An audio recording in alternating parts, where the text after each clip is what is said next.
Hey guys, welcome to Rosie's Dessert Spot. In this tutorial I'll be showing you how to make a geode cake with the marbled fondant. I have a 10-inch cake board applying some buttercream so I can stick my 7-inch cake on top, filling that in with some buttercream and layering on the next layer of cake. So I've used 2 cakes in total, both cut in half, and then I'm pressing the excess up against the side. Apply a bit of a crumb coat to trap in any crumbs. Although granted, when I do a fondant covered cake I usually skip this step anyway. And then make it nice and smooth around the sides and clean up the excess on top, bring it to the center. Pop it into the freezer, and in the meantime we'll work on our top tier. That's a 4-inch cake board I have underneath and a 5-inch cake on top. You'll want that bit of space between the board and the cake. Make a crumb coat on that as well, and into the freezer she goes as we work on our bottom tier. So this is the final layer of frosting, applying it to the top first, pushing it out to the sides, and then applying a large amount onto the side of the cake. With your bench scraper, go around quickly to smooth it down and then slowly to give it a clean, crisp look. And then clear up the top of your cake and pop it back into the freezer to set for 10 minutes. Do the same with your top tier. And in the meantime I'm going to marble my fondant. I have 2 separate stashes here. One is for the bottom tier, one is for the top tier, because you can't use the same fondant twice. So roll them into logs, stick them together just by pressing them up against each other, and then give it a good twist. Once it's twisted, give it a roll into itself, and then roll it out into a log again, and just keep repeating the step until you're happy with the amount of marbling that you're given. I did it 3 times to get a really dense marbled effect. Then roll it out to about 3 millimeters in thickness and pop it over your cake. With a fondant smoother, push out any air at the top and press down the sides of the cake, and then to attach your fondant onto your cake you just fold out those kind of folds that are created, and then just press it onto the cake. I'm very bad at explaining this step, but basically you just undo those folds and press it onto the cake as you go around the cake. Then you cut off the excess at the bottom and use your fondant smoother just to clean up the fondant and make it nice and smooth and attached to your cake.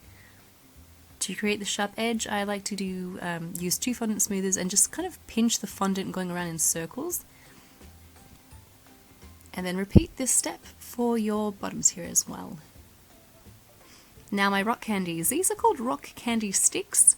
You can buy them from your local lolly shop. I just crushed them with the rolling pin, and then I'm adding some red powdered colour just to create 3 different colours here because I didn't have red. So I have white, pink and red here. Pop some straws into the bottom tier. I used 3 straws in a triangular formation.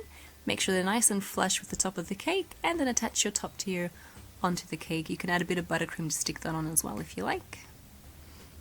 Then I take a knife and I score on the cake where it is that I want to cut, so I pre-design how big that slit is going to be. Once I'm happy, I'll remove the fondant first because it made it a lot easier to trim down the cake where I needed to. And then I'm going in diagonally from the sides and into like a V kind of cutting shape here, as you can see. You might want to place your hand underneath where you're cutting so it doesn't land on the fondant and destroy your work this far. And then pop some frosting into the cut cake that you've just created. Quick tip, I would do a crumb coat first and then go over with some clean buttercream in case the crystals show through to the crumbs. I didn't have much of a problem, but I could foresee it being a problem if you were to do it all in white, for example.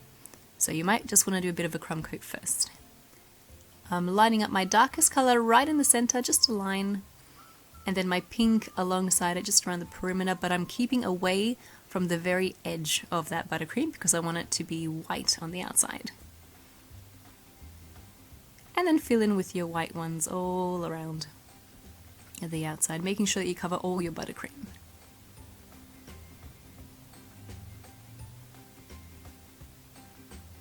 And that's how it's done. Very easy to do. I've decided that I wanted to do a bit of a gold effect on the marble and also along the outside of that crystal cave that we've just made. So it's not neat in any way. I literally just dabbed all the way around the outside of that design that we just did.